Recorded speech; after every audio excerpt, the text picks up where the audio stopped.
Morning guys, খুব তাড়াতাড়ি কিন্তু তোমাদের খুশির খবর দিতে চলেছি, তাই আর দেরি না করে নতুন একটি ভিডিও নিয়ে চলে এলাম। এই ভিডিওটা 29 ডিসেম্বরের রাত 1টায় আমার জল ভেঙে গিয়েছিল। তারপর বদ্দিকে ফোন করে গাড়ি বুক করে আমি, বদ্দি আর তোমাদের দাদাভাই সোজা বেরিয়ে গেলাম রাত 1টার মধ্যে হসপিটালের উদ্দেশ্যে।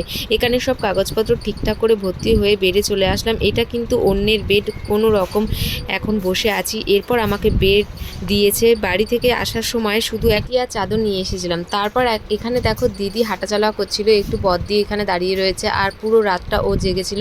আর তোমাদের দাদাভাই ছিল বাইরে, আর একজনই অ্যালাউ করেছিল। তারপরে রাতে তো কাউকেই থাকতে দেবেন না, তারপরে এসে বকাবকি করছিল আর একজনকে। তারপর আমার দিদিকে বললাম, দি তুই চলে যা। তারপর দিদি চলে গেল। এখানে দেখো বেডে চলে আসবে আর একজন, আর আমাকে বেড দিয়ে দিয়েছে। বেড দিয়ে শুয়ে পড়লাম আর মাথায় দিয়ে দিলাম নাইটিটা আর চাদরটা গায়ে দিয়ে দিলাম। খুব ঠান্ডা লাগছিল, আর যেন একটু বাদে বাদে আমার পেটে ব্যথা হচ্ছিলো, খুব কষ্টও হচ্ছিলো। যখন পেটে ব্যথা হচ্ছে এদিক ওদিক করে কাটিয়েছি। যাই হোক, হয়ে গেল সকাল, রাত থেকে ভোর হয়ে গেল। আর আমার তো জল ভেঙেই যাচ্ছিলো, কিন্তু আমাকে ওটি করাচ্ছিল না, কারণ হচ্ছে নর্মালে রাখার চান্স করছিল, যার জন্য আমাকে হাঁটাচলা করতে বলেছে। তো এদিকে আমি হাঁটাচলা করে যাচ্ছি, আর পাশাপাশি সবার সাথে একটু পরিচয় হয়ে গেছিলো, সবার সাথে একটু কথা হচ্ছিলো। আর মেজদি ছিল, সকালে চলে এসেছিলো মেজদি, কারণ রাতের থেকে বদ্দি ছিল, আর বদ্দি এখনও ছিল, পরের দিনও ছিল। তো মেজদি এসেছিল সকালে, তো মেজদি বেডে বসেছিল, আমাকে ভিডিও করে দিচ্ছিল, আর আমি এদিকে দেখো হাঁটাচলা করছি যাতে নর্মালে হয়ে যায়। তো আমাকে হাঁটাচলা করতে বলা হয়েছিল তার জন্য।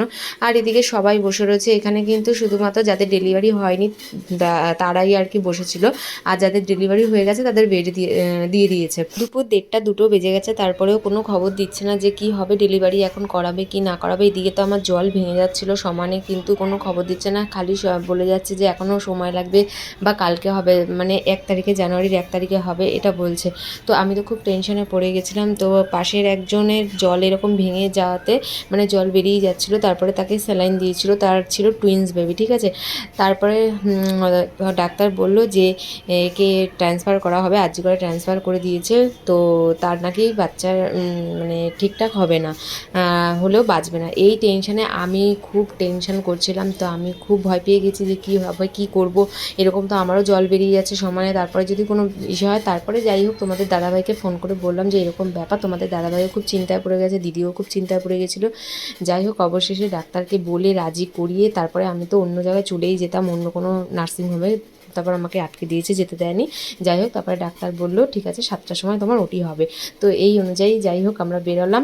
আজ সবাই চলে আসলো দেখা করতে। আমার শেষ দিয়েও বাড়ি থেকে চলে আসলো যে আমি ওটিতে ঢুকছি, তার জন্য ওরা তো বাইরে দাঁড়িয়েছিল ওটির বাইরে, আর আমি ওটিতে ঢুকলাম। যাই হোক, চলো তোমরা পুরো ব্লগটা দেখতে থাকো, আর জানতেই পারবে সব ভিডিও তোমরা নেক্সট ব্লগে পাবে আস্তে আস্তে করে, কিন্তু আমার পাশে থেকো তোমরা। আর আমি দেখো আমি চলে এসেছি, ওটি থেকে বেরিয়ে চলে এসেছি। আর কি হলো কি না হলো তোমরা পরের ভিডিওতে জেনে যাবে। যাই হোক, চলো, তোমাদের ভিডিওটি কেমন লাগলো অবশ্যই কিন্তু কমেন্ট করে জানিও, আর ভালো লাগলে অবশ্যই লাইক আর একটা কমেন্ট, ঠিক আছে। তো চলো, এখন তো বাইরে সবাই দাঁড়িয়ে রয়েছে, খুব মজা করছে, আমি তো শুয়ে রয়েছি, তোমাদের দাদাভাই আমাকে একটু দেখে নিল। যাই হোক, টাটা বাই বাই গাইস, পরের ব্লগে আবার আসছি।